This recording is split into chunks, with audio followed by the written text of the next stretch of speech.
Kayaknya hampir semua dari kita tahu ya soal Hallyu Wave. Gelombang Korea ini kan emang udah, ya ampun, membius dunia. Lewat drama-drama romantisnya, lewat musik K-pop yang bikin ketagihan, semuanya itu seolah-olah ngebangun satu mimpi yang indah banget tentang Korea. Tapi, tahu nggak sih, di balik fantasi Opa akan datang menyelamatkanku yang sering kita tonton itu, ternyata ada kenyataan yang pahit banget, terutama di Filipina. Ada jurang yang dalam banget antara mimpi dan sebuah tragedi yang nyata. 30.000. Coba deh resapi angka ini. Ini bukan cuma statistik, ini adalah perkiraan jumlah anak-anak yang ditinggalkan. Sebuah generasi yang lahir dari janji-janji yang ternyata palsu. Oke, jadi siapa sih sebenarnya generasi yang tertinggal ini? Mereka itu dikenal dengan sebutan Kopino. Dan ini adalah sebuah krisis yang tersembunyi di balik gemerlapnya budaya pop Korea. Jadi gini, Kopino itu singkatan dari Korean dan Pinoy, sebutan untuk orang Filipina. Istilah ini khusus buat anak-anak keturunan campuran yang ayahnya orang Korea, pergi begitu saja meninggalkan mereka dan ibu mereka. Benar-benar hilang kontak. Sekarang kalau dengar cerita kayak gini, mungkin di kepala kita langsung muncul gambaran tertentu ya soal pelakunya. Mungkin turis-turis Parubaya yang nakal gitu kan? Tapi siap-siap kaget, karena kenyataannya jauh dari itu. Nah, ini pertanyaan besarnya. Kalau bukan stereotip yang kita bayangin, terus siapa dong puluhan ribu ayah yang tega ninggalin anaknya ini? Dan ini dia yang bikin shock. Percaya nggak percaya, 90% dari mereka itu bukan turis kaya raya, bukan. Pelakunya justru mahasiswa-mahasiswa muda, umurnya 20-an.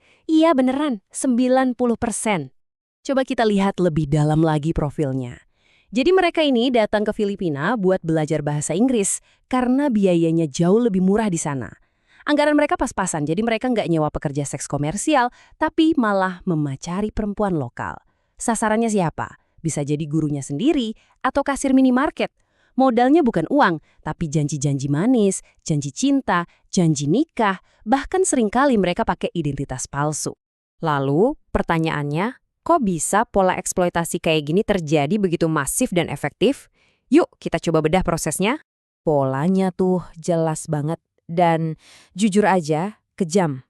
Pertama, mereka pakai citra pria Korea romantis ala K-drama. Kedua, mereka manfaatin kondisi budaya dan agama di Filipina.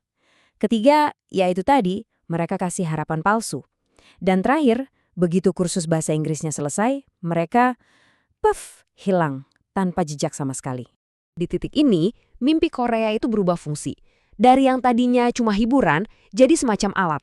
Alat yang menciptakan ketidakseimbangan kekuatan, yang akhirnya menempatkan para perempuan ini di posisi yang jauh lebih lemah dan rentan. Kondisi di Filipina sendiri juga jadi faktor.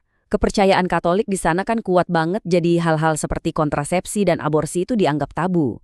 Ditambah lagi, ada semacam pandangan di masyarakat kalau menjalin hubungan dengan pria dari Asia Timur, kayak Korea, itu bisa menaikkan status sosial. Lengkap sudah. Terus apa yang terjadi sama anak dan ibunya setelah ayahnya kabur? Buat mereka ini baru awal dari sebuah, hukuman seumur hidup. Mereka itu mengalami kondisi yang disebut kematian sipil. Ini istilah hukum yang ngeri banget sih. Artinya seseorang itu kehilangan semua hak sipilnya dan dianggap gak pernah ada secara hukum oleh negara. Konsekuensinya di dunia nyata, wah brutal banget. Tanpa dokumen resmi, anak-anak ini nggak bisa sekolah, nggak bisa dapat akses kesehatan. Ibunya udah pasti dikucilkan masyarakat, terperangkap dalam kemiskinan. Dan yang paling menyedihkan, nggak sedikit dari mereka yang akhirnya terpaksa masuk ke dunia prostitusi cuma buat bisa kasih makan anaknya.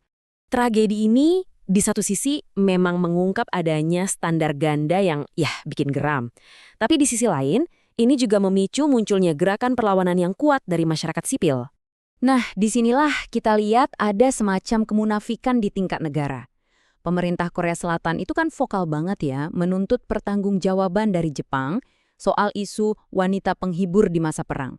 Tapi giliran ada masalah yang disebabkan oleh warga negaranya sendiri di masa sekarang, mereka seolah diam 1000 bahasa.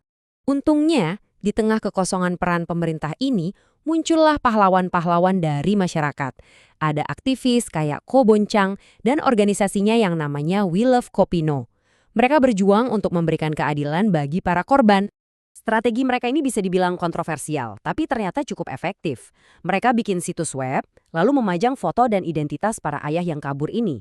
Tujuannya apa? Ya biar ada tekanan publik, biar mereka malu, dan akhirnya mau bertanggung jawab. Meskipun sering digugat, pengadilan di sana menganggap tindakan ini adalah demi kepentingan umum. Cerita ini pada akhirnya meninggalkan kita dengan satu pertanyaan besar.